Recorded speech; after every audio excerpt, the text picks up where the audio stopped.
মুক্তিযোদ্ধা পরিবারের লোক কেউ জামাত করতে পারে না। বিরোধী দলের নেতা বলেছেন উনি মুক্তিযোদ্ধা পরিবারের লোক এবং উনি শহীদ পরিবারের লোক এবং উনি জামাত ইসলাম করেন। এটা ডাবল অপরাধ। মুক্তিযোদ্ধা পরিবারের লোক কেউ জামাত করতে পারে না। মাননীয় সদস্যবৃন্দ, অর্ডার, আপনারা শৃঙ্খলা রক্ষা করুন। মাননীয় সদস্যবৃন্দ, সংসদে শৃঙ্খলা রক্ষা করুন।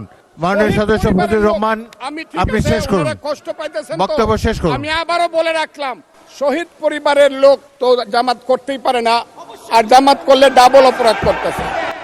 দুই, তাহলে স্বীকার এক সেকেন্ড, মাননীয় সদস্য ফজলুর রহমান, আমি আপনাদেরকে মাননীয় সদস্যবৃন্দ, প্রোটেকশন আশা করতেছি। মাননীয় সদস্যবৃন্দ বসুন, কিন্তু আমার গলা সংসদে শৃঙ্খলা রক্ষা করুন। আমি কিন্তু ওনাদেরকে খারাপ কিছু বলি নাই। বসেন।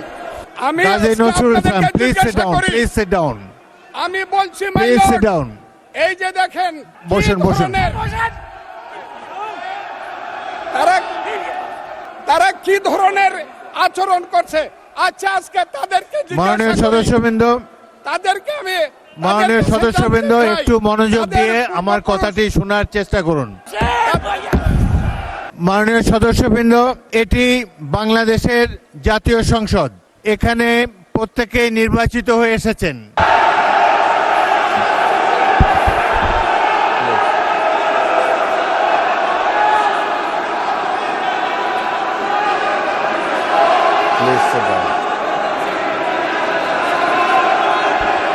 মাননীয় সদস্য ফজলুর রহমান, আপনি বসুন।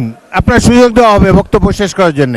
মাননীয় সংসদ সদস্যবৃন্দ, সারা জাতি দেখছে, লাইভ টেলিকাস্ট হচ্ছে। সবাই আপনারা নির্বাচিত সদস্য, এখানে সবাই জনগণের ভোটে নির্বাচিত সদস্য। আমি প্রতিদিনই বলি যে রুলস অফ প্রসিডিওর বইটা একটু পড়েন।